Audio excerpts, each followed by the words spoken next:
The good life. Is it real? And if it is it obtainable? Realistically, I can't answer that question for someone else before I answer it for myself. But I can pass on the advice that's been passed to me, in hopes of aiding us both.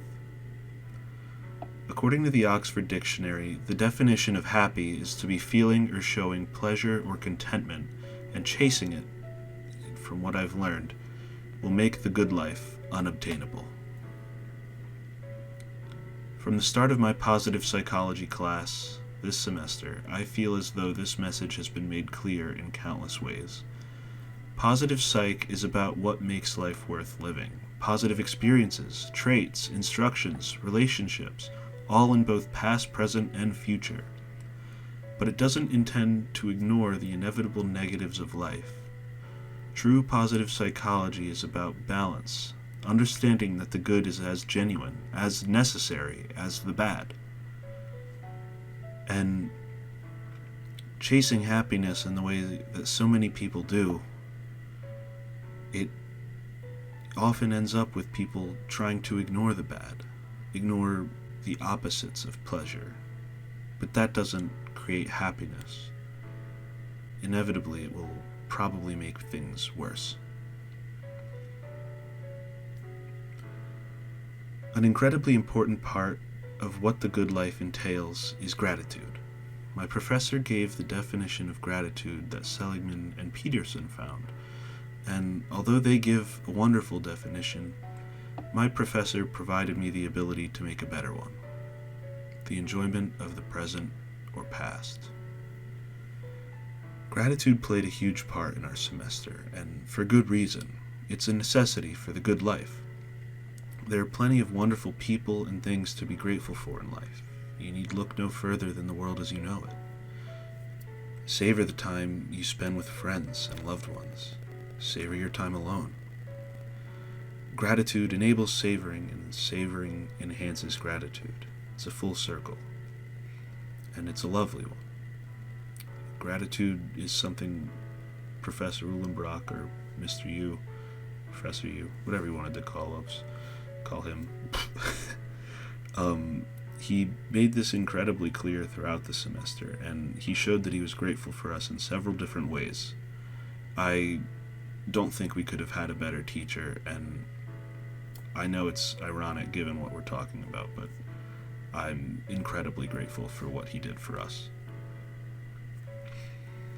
Now, there were several topics we went over throughout the course of the semester, and plenty I could talk about, but I'd like to focus on an area many people focus on already, likely an area that led to the viewing of this video in the first place: relationships. Many of my dearest friends search for happiness when they feel the loss of a relationship, romantic or aromantic. Oftentimes, this ends up bringing one closer to the group, as we try to grieve and aid that person moving forward. Relationships, according to the leading love researchers, may be the single most important source of life satisfaction. And I agree, but I feel it's important to include that friendships play just as big a role as love in this sense. Friends give the ability to experience gratitude for things you've never experienced, experience gratitude for things you didn't enjoy, and experience gratitude for difficult times of your life.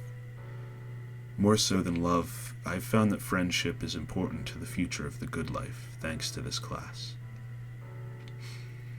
I don't think I can explain enough how important a note he made on how friendships are just as important as romantic relationships, and I don't even think he intended for it to be as important as he made it seem, at least to me. And from my experience over the past few years, I don't think I could ever explain how important all of my friends are to me. Amber, Christian, Nick, Corey, if any of you ever hear this, I can't put into words how much you guys mean to me. So thank you guys so much.